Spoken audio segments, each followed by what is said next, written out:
Hai semuanya, gimana kabar kalian? Semoga selalu dalam keadaan baik. Jadi welcome back teman-teman di segmen analisa pagi. Dan seperti biasa di video kali ini kita akan membahas untuk update news dan juga pergerakan dari market di akhir video ya. Eh, Khususnya market Bitcoin. Teman-teman, hari ini kita berada di tanggal 17 September 2023, hari Minggu. Weekend biasanya market nggak terlalu bergairah. Mari kita lihat ada news apa aja sih untuk minggu depan ya teman-teman. Nah, kita akan lihat dari kalender ekonomi. Minggu depan itu akan ada beberapa data penting. Salah satunya ada data CPI dan juga core CPI untuk Uni Eropa di hari Selasa 19 September. Ini akan penting banget karena kalau data ini menunjukkan tren peningkatan suku bunga lagi untuk Uni Eropa ya siap-siap aja euro mungkin akan menguat teman-teman.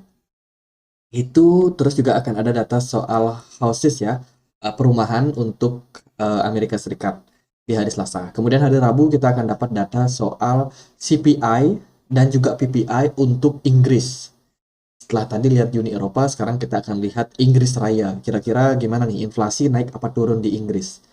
Setelah itu ada inventory minyak mentah untuk Amerika Serikat di hari Rabunya. Terus di hari Kamis akan ada event yang sangat-sangat penting yaitu in- interest rate decision dari The Fed atau yang kita sering kenal dengan FOMC meeting, FOMC statement ya daripada Jerome Powell nantinya setelah memutuskan apakah suku bunga akan naik atau enggak. Dan kalau kita lihat dari forecastnya, teman-teman udah tahu 98% itu hampir semuanya percaya bahwa The Fed akan mempertahankan suku bunga di 5,5% pada pertemuan FOMC tanggal 21 September 2023. Dan ini datanya akan kita dapat di jam 1 dini hari, teman-teman. Jadi awal hari ya. Hati-hati buat teman-teman, minggu ini akan cukup volatile. Terus di hari Rabunya itu kita akan dapat data soal core sales, penjualan untuk Inggris, Amerika Serikat akan ada data soal manufacturing S&P Global. Ya itu sih teman-teman. Jadi event paling kuatnya itu ada di hari Kamis. Jadi runtutan tuh dari hari Selasa, Rabu, Kamis. Akan ada event yang cukup membuat market bergejolak. So, prepare teman-teman, hati-hati yang masih trading ya. Karena kita nggak tahu pasti arah market bakalan kemana. Bakalan ada volatilitas di minggu depan teman-teman. Atau hari Senin ya, mulai hari Senin sampai hari sampai akhir minggu depan. Sekarang kita akan bahas dari beberapa news yang udah aku dapat teman-teman. Yang pertama ada DeFi Economic Activity Drop. Jadi posisi DeFi lama kelamaan makin lama makin drop, makin sepi peminat. Wah, ada apa nih? Selain karena memang bear market, ya kan banyak orang yang lebih menyimpan dana mereka di stable coin, jadi USDT, USDC, atau stablecoin yang lain, mereka lebih cari aman nih, apalagi harga dolar lagi naik-naiknya sekarang.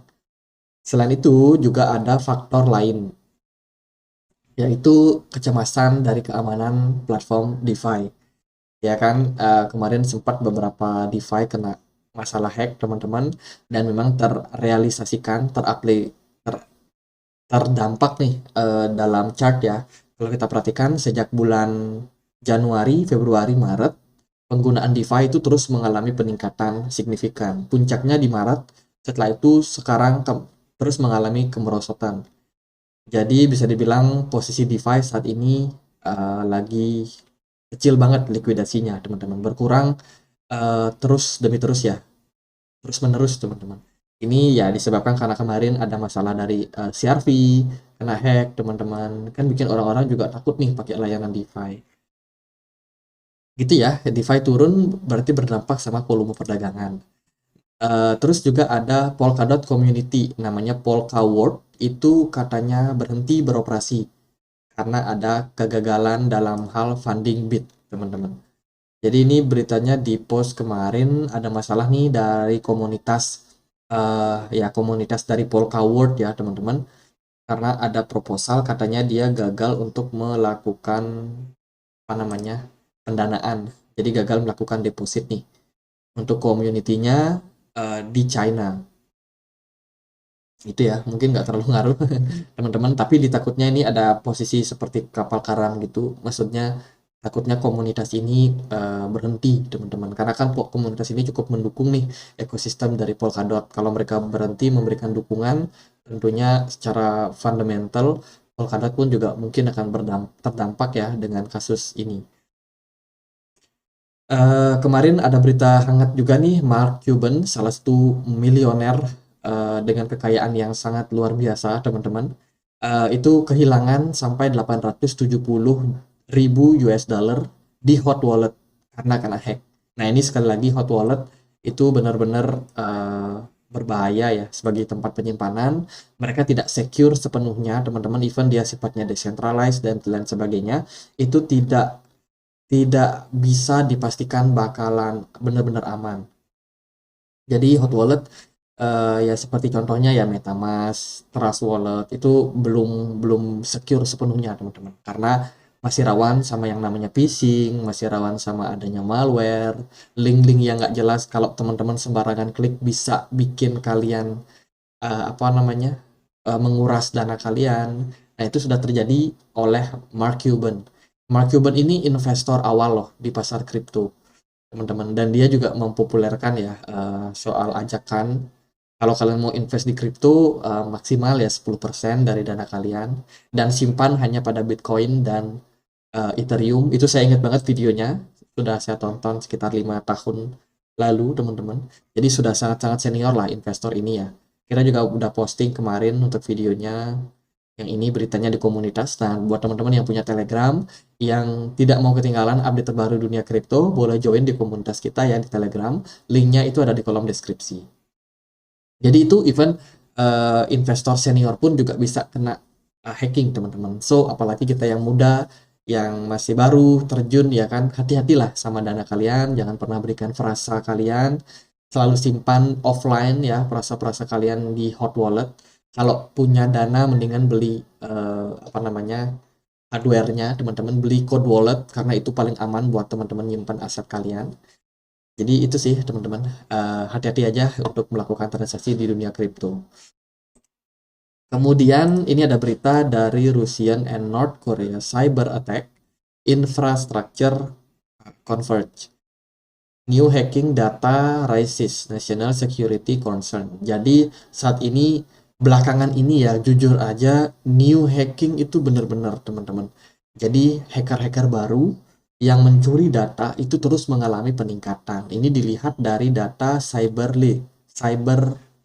sorry chain analyst, teman-teman. Chain analyst membuat membuat apa namanya sebuah data nih. Kalau menunjukkan dari 2017 sampai sekarang itu peningkatan jumlah hacker itu terus mengalami peningkatan. Terutama jumlah hacker yang berasal dari Korea Utara. Korea Utara ini benar-benar parah nih teman-teman. Jadi hackernya itu terus mengalami peningkatan yang tinggi itu di tahun 2021-2022 dan sekarang kita masih di 2023, kemungkinan masih akan berpeluang untuk terus meningkat dari datanya ini. Jadi data ini menunjukkan bahwa keamanan secara keamanan data ya, big data itu benar-benar patut dijaga dan tidak hanya dijaga oleh infrastruktur yang mumpuni dari institusi yang terkemuka, mungkin dari pemerintahan, tapi juga dari kita nih sebagai user. Apapun itu data sosial media atau data aset kripto kalian, akun-akun investasi kalian itu harus kalian benar-benar jaga. Jangan sembarang install app yang ilegal karena itu bisa menimbulkan potensi malware ya. Bisa mencuri data kalian dan mencuri aset yang kalian punya. So, hati-hatilah guys untuk saat ini. Lalu ada Dutch Bank. Ini ada kerjasama ya sama perusahaan yang hold crypto untuk institutional client. Jadi baru aja Dutch Bank mengumumkan kerjasamanya dengan beberapa perusahaan kripto. Salah satunya namanya Taurus, teman-teman. Taurus yang menawarkan memprovide untuk custody services. Jadi kayak penyimpanan aset kripto gitu. Itu Dutch Bank udah bisa kerjasama sama Taurus untuk menawarkan apa namanya layanan keuangan dan juga kripto kepada institusi. Jadi ini bukan perseorangan, masih berupa institusi, teman-teman. Jadi ini adalah upaya yang bagus pengadopsian kripto yang akan sangat-sangat masif dilakukan oleh para perbankan besar untuk next tahun, teman-teman, tahun depan ya. Jadi menurut saya adopsi kripto masih akan tetap membesar ke depannya. Semoga aja regulasi mendukung sehingga ya jangan sampai potensi yang besar ini malah hilang karena memang regulasi yang terlalu ketat. Itu teman-teman. Nah, yang sekarang aku mau bahas sedikit ya. Ini ada dari Bang Ivan. Ivan Sulfikar itu minta di request pembahasan pertemuan Elon Musk sama Altman. Bahas AI itu gimana? Thanks. Nah, sekalian aja kita akan bahas ya, teman-teman. Nah, sekilas cerita, Elon Musk sama Sam Altman ini adalah founder daripada OpenAI ya. Jadi mereka ini sebenarnya sahabatan, teman-teman. Sahabatan, mereka udah kenal lama. Bahkan jauh sebelum Elon Musk menjadi orang terkaya. Mereka udah kenal dan sama-sama membangun sebuah perusahaan nirlaba ya, perusahaan non-profit organization atau perusahaan yang tidak mencari keuntungan. Itu membangun perusahaan AI. Kebetulan membangun perusahaan AI, tapi waktu itu namanya belum OpenAI, teman-teman. Jadi mereka masih sahabatan, masih kayak orang-orang biasa gitu ya, sesama apa namanya, sesama entrepreneur, teman-teman. Itu mereka kayak bikin project nih, Elon Musk sama Sam Altman akhirnya mendirikan perusahaan AI pertama mereka yang diberi nama OpenAI, teman-teman. Akhirnya beneran si Altman yang dulunya bekerja di Google ya, bekerja di balik layar, akhirnya memutuskan buat keluar dan berfokus di project yang dibangun oleh mereka berdua. Sebenarnya ada founder-founder lain, teman-teman. Tapi ya itu kita singkat aja jadi mereka berdua ya. Itu. Nah, setelah itu Elon Musk mau fokus nih, mau fokus bangun Tesla sama SpaceX. Singkat cerita mereka akhirnya pisah, teman-teman, karena Elon Musk melihat wah ini produk AI bagus tapi AI ini tidak menghasilkan keuntungan, teman-teman. Sementara Elon Musk itu benar-benar pengen fokus ya sama yang namanya duit nih. Elon Musk pengen wah kita pengen mengubah dunia, gimana caranya. Oh, mereka melihat ada potensi karena Elon Musk lebih melihat potensinya di Tesla sama SpaceX. Jadi akhirnya Elon Musk memutuskan untuk keluar dari project OpenAI ini. Nah, keluarlah itu, tinggallah satu Sam Altman di sana. Akhirnya dia rekrut orang buat develop. Ternyata OpenAI dapat banyak sekali masalah di awal, teman-teman. Karena ya itu tadi, karena mereka bukan apa namanya, perusahaan yang mencari keuntungan pada awalnya. Investor-investor mereka udah ngamuk duluan tuh. Jadi investor dari OpenAI udah melihat wah ini udah pesimis nih, ini nggak ada masa depan, mereka nggak bisa cuan. Jadi investor-investor awal di project ini kayak perlahan-lahan udah mulai mundur. Nah ternyata berkembang ya kan, dengan susah payah perkembangan OpenAI, akhirnya masuklah Microsoft melihat potensi dan melakukan akuisisi terhadap OpenAI, dan akhirnya OpenAI menjadi perusahaan yang dari awalnya hanya 1 billion itu sekarang sudah ya sekarang sudah berkembang nih untuk harganya, teman-teman. Padahal dulunya cuma 100 juta ya value-nya. Sekarang udah di 1 miliar dan terus meningkat, teman-teman. Jadi ini bisa dibilang merupakan sesuatu yang mungkin agaknya tidak disangka oleh banyak orang kalau OpenAI produk AI yang mereka bangun dengan niatan memang untuk merubah apa namanya, kondisi dunia dan belum memikirkan keuntungan, tiba-tiba masuk investor besar dan sekarang OpenAI itu benar-benar dikontribusikan penuh untuk mengembangkan Microsoft, teman-teman. Jadi Elon Musk sendiri sebenarnya cukup kecewa sih karena OpenAI yang dulunya adalah produk open source ya kan, produk yang tidak dimiliki oleh institusi instansi manapun, sekarang udah berganti nih, teman-teman, berganti dimiliki sama Microsoft karena mereka yang melakukan akuisisi besar-besaran karena waktu itu memang OpenAI butuh banget banyak dana setelah dia meluncurkan produknya ChatGPT yang sangat-sangat populer itu, teman-teman, dan merubah posisi saat ini di mana apa-apa sekarang serba AI. Banyak banget developer AI bermunculan saat ini, guys. Jadi bisa dibilang awalnya memang mereka pengusaha-pengusaha yang memang sudah sudah bisa dibilang memiliki basic di bidang teknologi, bangun-bangun project, teman-teman. Ada yang melihat prospeknya masih bertahan, ada yang melihat prospeknya dan tetap bertahan, ada juga yang justru melihat prospek lain nih. Akhirnya gitu singkat ceritanya ya, teman-teman. Dan karena mereka ada kayak konflik juga, karena waktu Elon Musk keluar dikabarkan Elon Musk masih tetap memberikan pendanaan nih, masih tetap support OpenAI yang mereka udah bikin. Cuman Elon Musk memang benar-benar keluar dari proyeknya dan murni menjadi donatur aja di proyek ini. Gitu guys. Sekarang Elon Musk sudah nggak melakukan pendanaan lagi ya kepada OpenAI karena mereka udah diakuisisi sama yang namanya Microsoft. Nah, kemarin beritanya mereka ketemuan lagi, ya kan? Jadi, Elon Musk mengatakan bahwa pertemuan ini merupakan pertemuan yang sangat-sangat besar. Mayoritas pemimpin teknologi hadir dan juga sepakat bahwa AI perlu diatur. Elon Musk menyebut pertemuan tersebut sebagai terobosan baru bagi peradaban.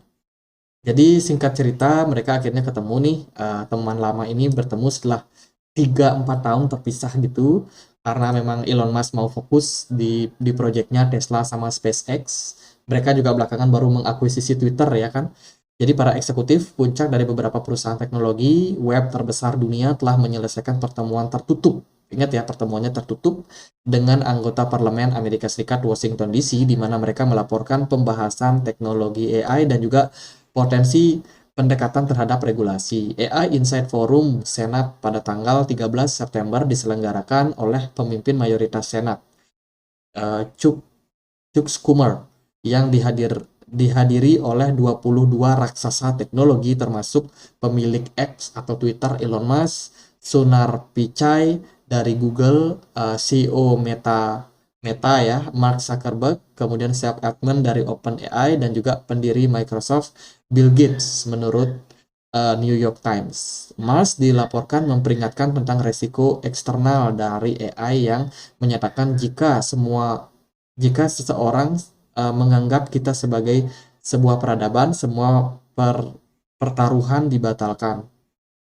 Jadi bisa dibilang AI ini memang dilihat sebagai ancaman oleh Elon Musk kalau tidak ada wasitnya. Jadi singkat cerita kayak gitu guys. Mereka melihat nih AI ini harus ada yang menengahi, karena jangan sampai AI ini disalahgunakan terutama untuk kepentingan-kepentingan yang tidak benar, tidak baik.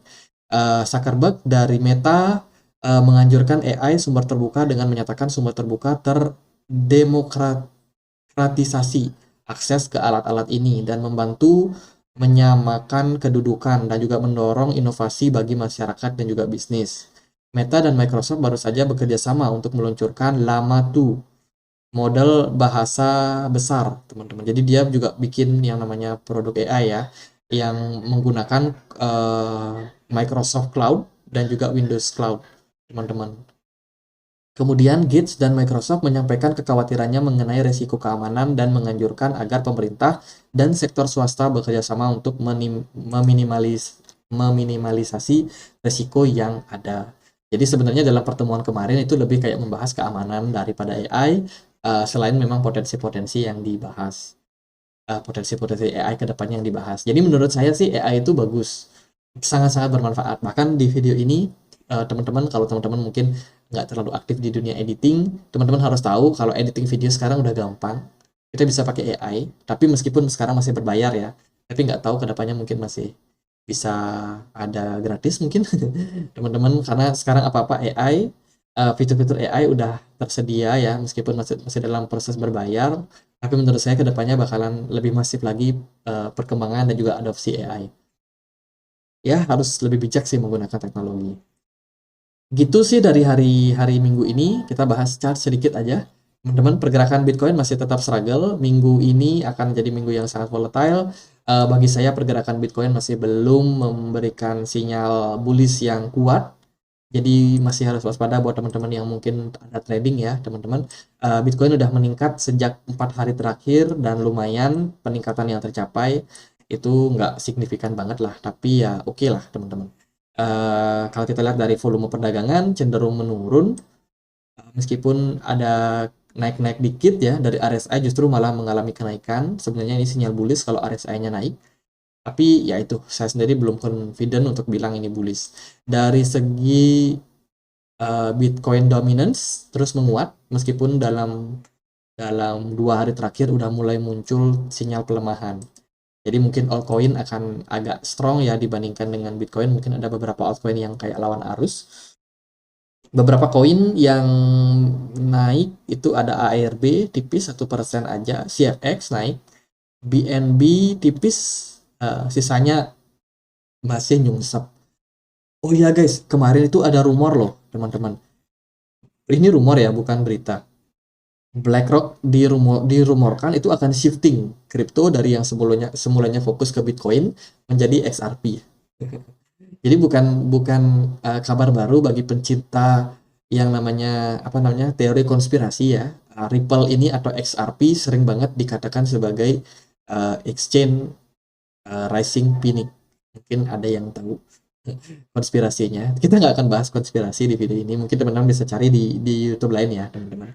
Jadi banyak yang berkonspirasi XRP ini di belakangnya adalah para banking besar, termasuk keluarga Rothschild. Katanya sih seperti itu. Saya pribadi sih nggak tahu, teman-teman.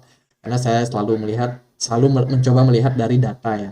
Data yang tersedia, tapi ya tetap aja yang namanya konspirasi tetap tidak terkonfirmasi. Karena selama dia tidak terkonfirmasi, selama itu dia masih konspirasi.